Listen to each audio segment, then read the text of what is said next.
Good morning and welcome to our webinar on the COAST-R Network Small Grants Fund. My name is Professor Bryony McDonough and I'm Professor of Environmental Humanities here at the University of Hull and National Lead for the COAST-R Network, which champions and coordinates the Resilient Coastal Communities and Seas programme. This morning, we're running a webinar to introduce you to our small grant funds, to round one of that scheme. I'm here today with Emma, who will give you a wave, and you can hopefully see just above the slides, who is our program manager on COAST-R, and between us we'll be telling you about the ambition for the Small Grants Fund, the rules and eligibility, and how you go about applying. So I'm going to start off by introducing the REX programme, the Resilient Coastal Communities and Seas programme, the COAST-R Network, and then our fund, and then Emma's going to cover all those technical, nitty-gritty, complicated things that program managers are absolutely fabulous at. But we'll do a bit of a double act, and at the end there'll be time for some questions. We'll ask you to use the Q&A function, please, rather than the chat. So pop your questions in there. We will try and collate them and try and answer as many as possible at the end of the hour. I will let you know that we are recording this, so the main presentations will be recorded and those will be made available after the meeting. So if people haven't been able to join or you know colleagues who want to know more, please do push that out in their direction. So next slide, please, Emma. Great. So the Resilient Coastal Communities and Seas programme is a £14.8 million investment from UKRI and DEFRA, consisting of a Network Plus, a flexible fund, and 4 research grants, so 4 projects. The programme aims to build a transdisciplinary and whole systems understanding of UK coastal communities, coastal seas and coastal natural capital, to support collaboration with stakeholders to build understanding and enable transformative decision making, and to enhance community knowledge mobilisation and improve resilience in the management of UK coastal areas and seas. Next slide, Emma. The programme, those 4 large grants are TransEx, so Transitions in Energy for Coastal Communities Over Time and Space, and the PI there is Karen Alexander at Heriot-Watt. Advancing Resilience and Innovation for Sustainable Environments, which is ARISE, led by Gina Reinhardt at the University of Essex. Resilience of the Anthropine Coasts and Communities, Assessing and Responding to Urban and Post-Industrial Coastal Risks, which is about historic coastal landfill, led by Kate Spencer at Queen Mary, University of London. And Transformative Research Actions for Resilient Coastal Communities, TRAC, led by Tim Acott at Greenwich and Jasper Kenter at Aberystwyth. So those are the 4 projects: TransEx, ARISE, RAC and TRAC.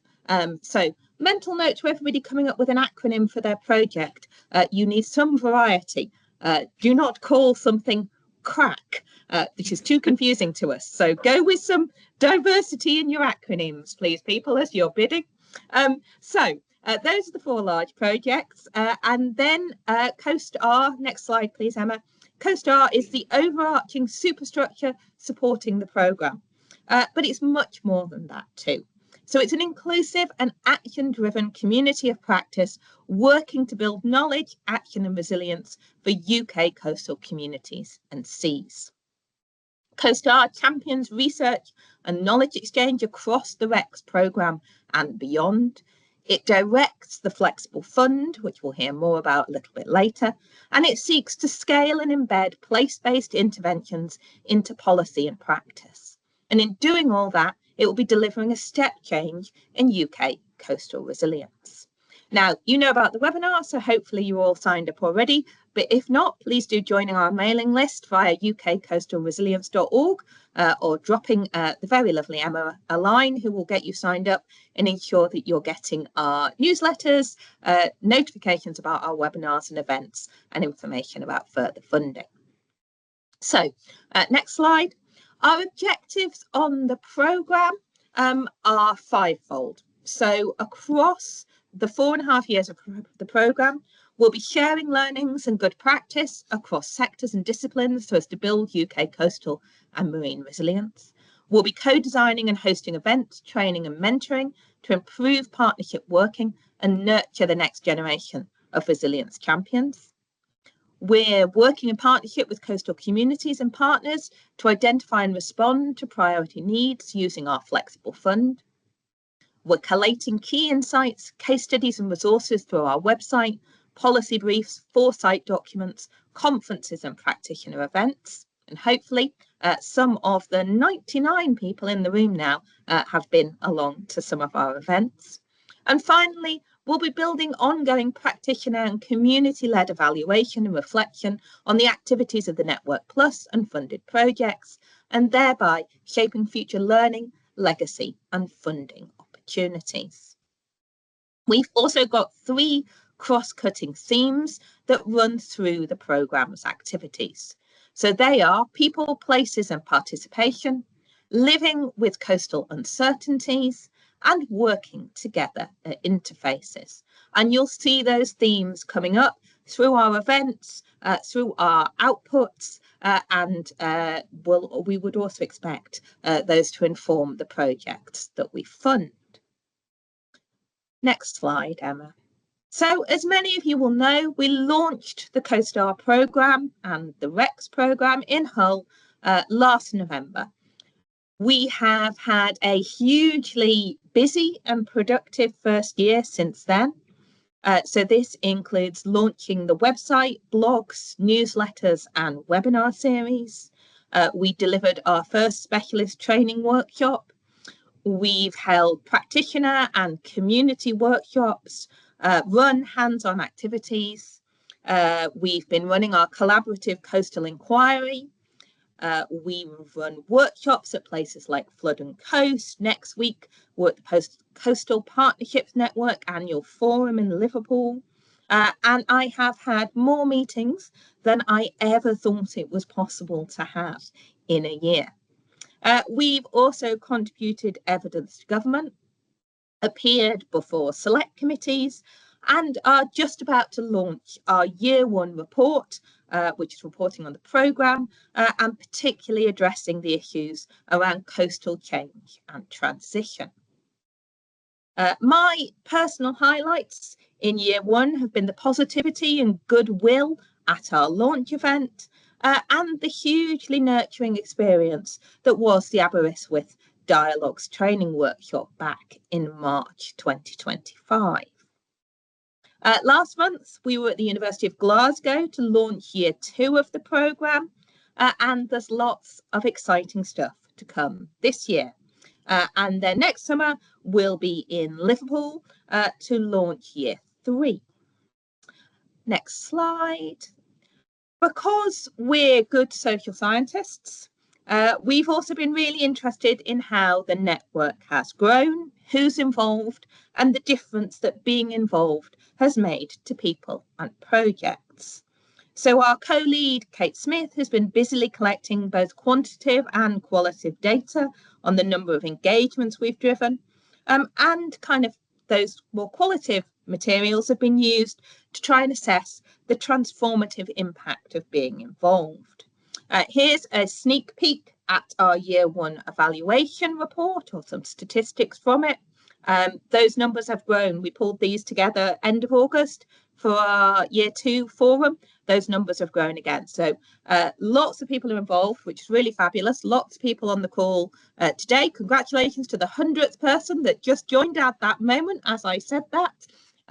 So we're really pleased to have you involved. We're looking forward to funding projects in this space. So you remember I mentioned our flexible fund a little bit earlier. This is directed by myself and intended to support our wider community. So we'll be drawing on it to support training, workshops and policy outcomes, but we're also very pleased to be using it to support small research and knowledge exchange projects in coastal and marine resilience. Next slide, please. So here we are, small grants, round one. Thank you, Emma. So round one of our small grants fund will support small scale place-based projects involving early career researchers, by that we mean postdoctoral, in two-way or multi-way research and knowledge exchange. We would particularly like to encourage projects which firstly involve partnership and cross-sectoral working. You'll have heard that's baked in to the programme right from the start, and we think it's really important. Secondly, include active engagement of individuals or organisations with lived experience of coastal change.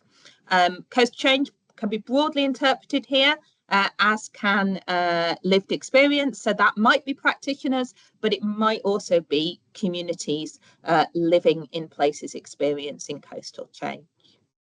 And thirdly, projects need to scale and embed research, knowledge and learning about coastal and marine resilience across and between sectors and communities.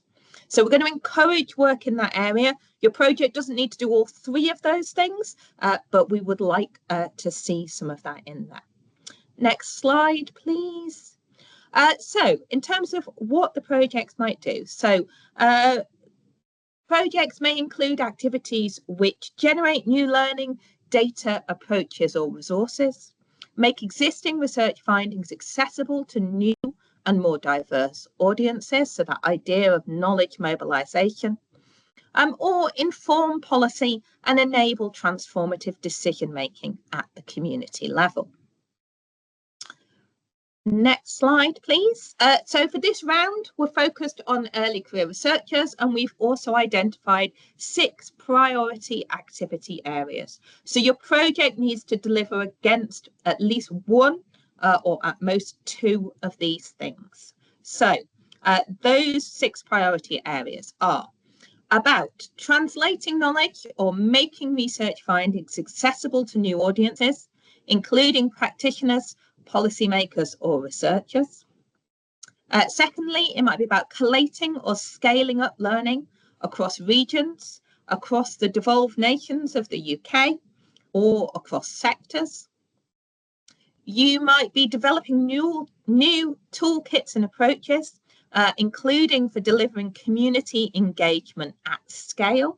So there's lots of fabulous place-based work going on in the UK, but we really do need to work out how we can translate, mobilise, move place-based research so it delivers at scale.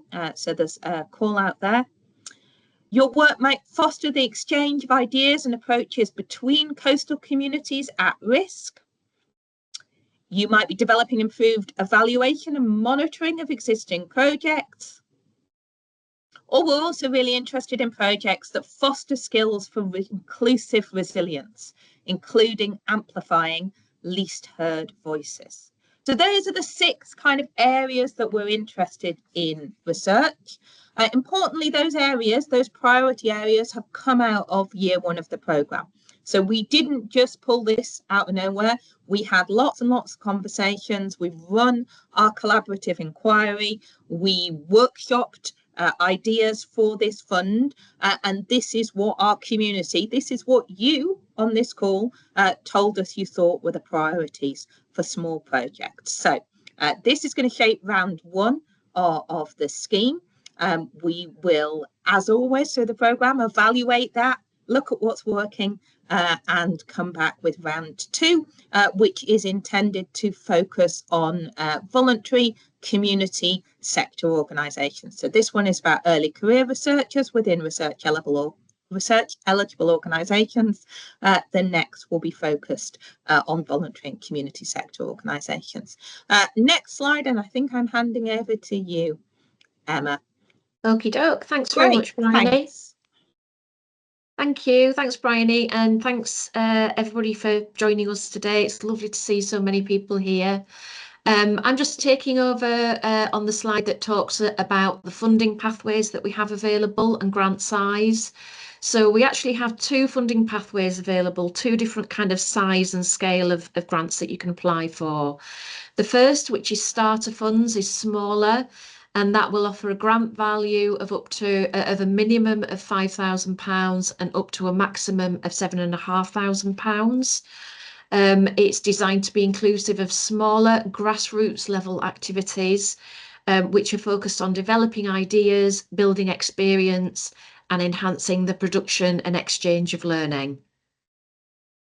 Then the second funding pathway available is larger funds, with a minimum grant value of £7,501. So it picks up from where the starter funds leave off, and a maximum grant value of £25,000.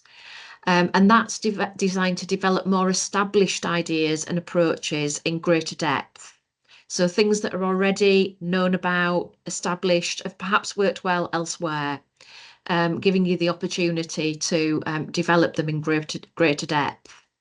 And the delivery period for those is likely or expected to be longer in duration. Now, we'll come along to timescales later in this presentation, but the overall delivery timescale is not inordinately long. It's nine months in total. But I think the reason we included that point there is because for starter funds, for example, we anticipate that they don't have to, but they may, for example, hinge around one key event, such as a community workshop or series of workshops, which may, take 3 months from start to finish. Whereas with these grant funds, there is the opportunity, and we do expect to see at least some of those lasting for taking the full 9 months to deliver. There's an asterisk against both of those, and a point in italics at the bottom of that slide, which is just a point for people to please remember when they're working up their budgets, that those figures are inclusive of non-recoverable VAT. So like a lot of publicly funded grant schemes, we're not able to fund recoverable VAT. We expect that in most instances, the vast majority of VAT on these projects will be non-recoverable, because universities and UKRI research organisations tend not to be able to recover VAT. But please do bear that in mind and pass that point on to anybody in post-award support who might be helping you put your budgets together. So in terms of eligibility, we've got a couple of slides on this. Applications absolutely must demonstrate the following. So the reason that this is underlined is because we're treating this as I don't know if you've heard of the term killer question when you fill in an application form for a job. It always sounds slightly intimidating to me, but I think it does get across the point that that first bullet point you can see, that first criteria you can see there is absolutely essential, and to let applicants know that if we don't see that demonstrated early on in the application, then it won't be taken your application won't be taken any further forward. So please do ensure that your application involves the active and meaningful engagement of a postdoctoral early career researcher. And what we mean by meaningful here is that ideally they should be involved in the activity as either project lead or project co-lead. In addition, the ECR must be employed at either a UK university or another eligible UKRI funded organisation. So most of you'll probably be aware that UKRI publish at any one time an up-to-date list of organisations that they fund, and they class as being their designated UKRI designated organisations. The last iteration of that list, I believe, was published in February of this year. It didn't show a great deal of change, to be absolutely honest, from previous lists, but please do make sure you're working from the most recent version of it. I can supply you with that if you don't already have it. So we can advise if you're unsure as to whether or not the organisation you're proposing is eligible under that criteria or not. The other thing that it's important to note here is that this particular round of flexible fund small grants is not open to postgraduate researchers. So it's not open to doctoral candidates. If you're not yet postdoctoral, then I'm afraid you wouldn't be eligible for this round of funding. We're hoping Just that to be, Emma, just to be really on. clear, they're not, PGRs are not eligible to be leads or co-leads. You can, as a PGR, be involved in a project. Yeah. Thanks for that, Bryony. Yeah, that's one of the points I was going to go on to make. We had that question arise internally last week, and we can confirm that, you know, that is not a total blanket ban on PGRs being involved in any way, shape or form. It is purely in relation to being project lead or co-lead. So second slide on eligibility. In terms of our definition of an ECR, as I've already mentioned, that's somebody who is postdoctoral and is exploring their research leadership potential. We've taken a lead from UKRI's overarching definition of an ECR here in terms of being flexible about time progressed since doctoral qualification. So the way that UKRI on an overarching basis frames it is that it's self-defining, although somebody will be typically within 8 years postdoctoral. That is not essential because we want to ensure that we're taking account of the different ways that people tend to progress through the career framework depending upon their personal circumstances, and take account of career breaks for having children or other caring responsibilities. And the final point to note about eligibility is that activities must start from the 1st of February 2026. They don't necessarily have to start on the 1st of February 2026, but certainly from that date, not prior, and complete their delivery by the 31st of October 2026. So that gives you a total potential maximum delivery period of 9 months. A point on financial eligibility now and the way in which grants will be awarded and administered. In line with UKRI's requirements for grants to eligible organisations, so that's universities and other designated organisations, grants will be awarded at 80% of full economic costing. So I'm aware we'll probably have quite a lot of people on the call from universities and designated organisations. You'll be familiar with this way of doing things, but essentially we will award at 80% of the proposed total project budget. So I've just given a couple of examples there based on the 2 different funding pathways. Example 1, a minimum £5,000 grant award awarded at 80% of FEC would require a minimum total project value of 6,250. So the 6,250 is the 100% of FEC budget, and the award would be made at 80%, which would be 5,000.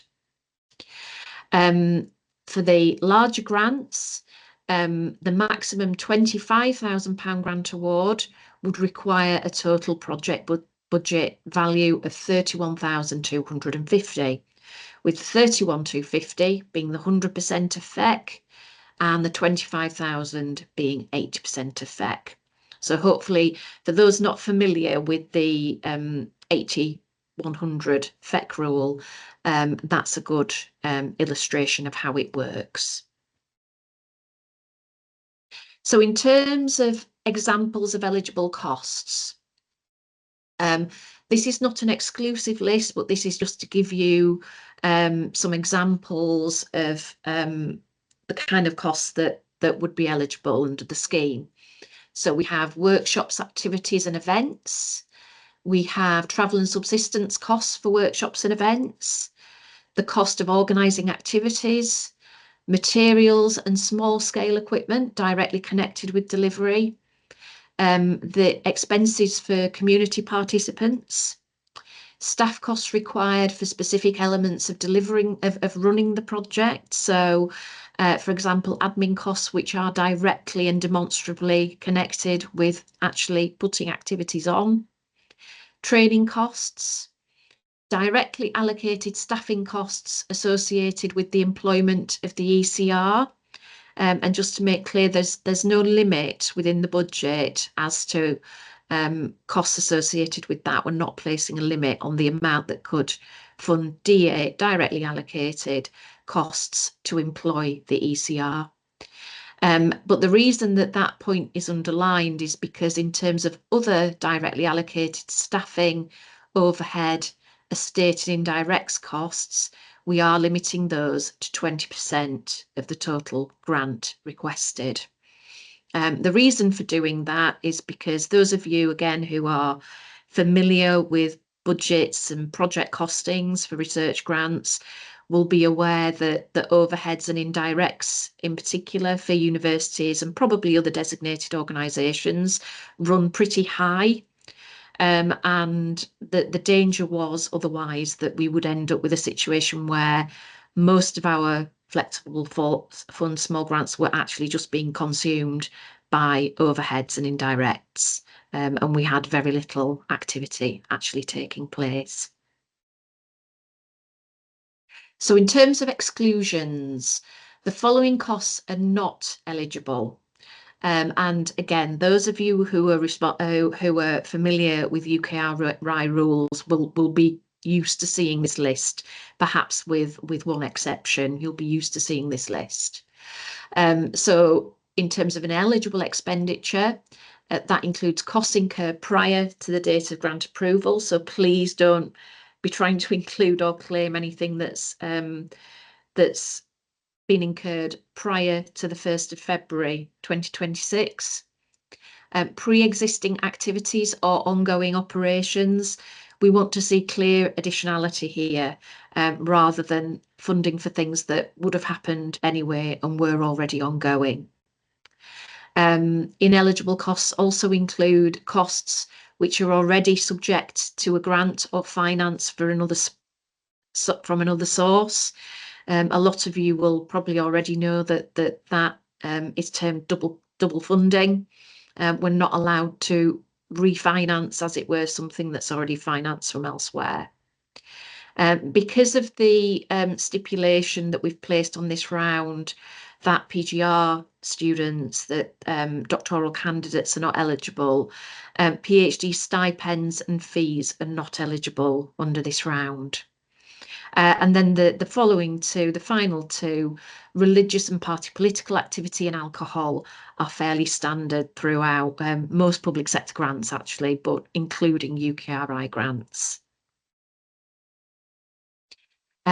Just to go back to the point that was made about the limitation that we've placed on other DA, estates and indirect costs within budgets. So just try and outline that a little bit further in a bit more detail. So the following costs may not in combination exceed 20% of the total grant figure requested.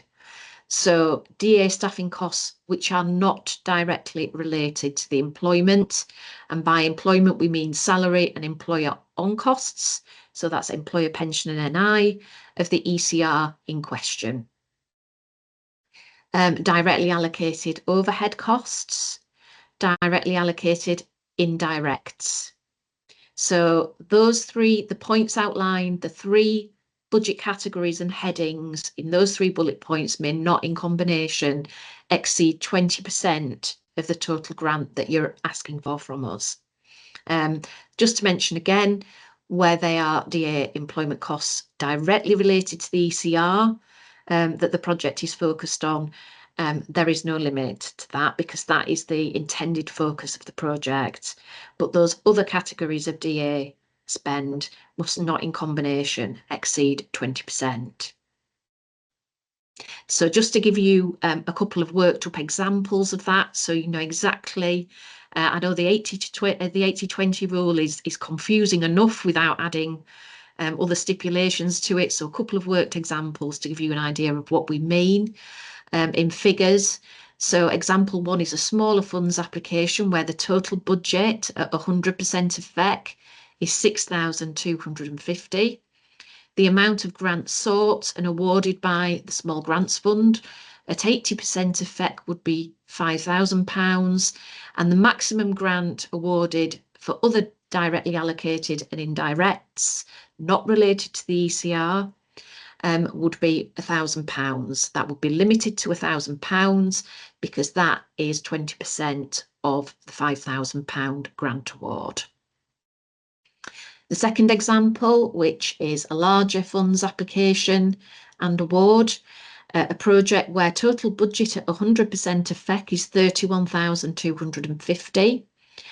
Under that application, the maximum amount of grant awarded by the Small Grants Fund at 80% of FEC would be £25,000, and the maximum grant awarded for other DA and indirect within that would be £5,000. That £5,000 being 20% of the £25,000 grant award. On to deliverables now, and in terms of mandatory deliverables, you'll have noticed if you've already read through the applicant guidance that all projects must contribute to a CoStar Network webinar. We hold those monthly, and we'll expect that as a minimum that projects contribute. If you're a larger grants applicant, we might expect you to actually lead one of those. But by that, please don't think we mean organise. We mean be the main speaker. And the main contributor too. We'll also expect all applicants to contribute to providing a blog for the CoStar newsletter, which comes out every couple of months, and those are also published on our website. And we will also expect progress reports for larger funds. There will be a brief, light touch, quarterly progress report template that we will expect you to complete. And for starter funds, there will be a final progress report template, an end of project template that we expect you to complete. In terms of other outputs, there's flexibility for you to define your outputs within the scope of this grant, but we wanted to give a few examples. There's 6 different types of other types of outputs that you might provide there. Toolkits and how-to guides, case studies and web resources, training resources, including those that can be adopted and used by others, policy outputs, which might include briefs and foresight documents, academic publications, and practitioner-focused publications and reports. And then, so here we've got the submission process and timeline, and I've highlighted in bold those dates that are really crucial for applicants. So the deadline for submission of your applications is 4 p.m. on 31st of October. They need to be submitted, please, via email to costar@hull.ac.uk, which is our central CoStar network mailbox, and you will receive an email notification to say that your application has been received.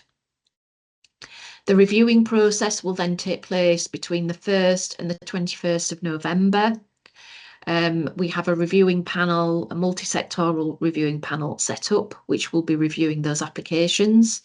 That panel will meet sometime in December.